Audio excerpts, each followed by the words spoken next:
This is a fish called a bashir. Bashirs are found in Africa, and like all fish, they live in water.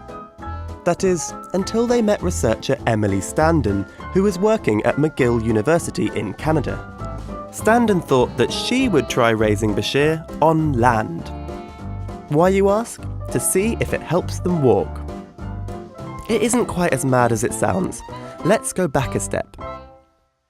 Bashirs, unusually among fish, actually have lungs as well as gills, so they can breathe air. But having lungs doesn't mean you can walk, as demonstrated by this lung fish's failed attempts at perambulation. But there are fish that do take tentative steps onto land. Arguably, the masters of fishy walking are these, mudskippers. Bashirs too can make flappy forays over land, but they walk in a very different way. In fact, scientists think they walk like the ancestors of all tetrapods might have walked, fishopods if you will. Studying how they react to a terrestrial environment could help us understand how the very first fishy footsteps were taken on land. Standen's bashirs grew up in a decidedly damp but totally terrestrial environment. She and her team set up some high-speed cameras, placed the bashirs on a stage and let them go. They compared their walking abilities with those of bashirs raised more traditionally, you know, in water. And they saw some differences, subtle but distinct.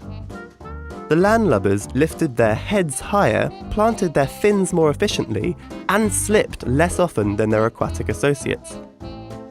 This suggests that bashirs have the ability to modify their behaviour in response to their environment, a concept called plasticity.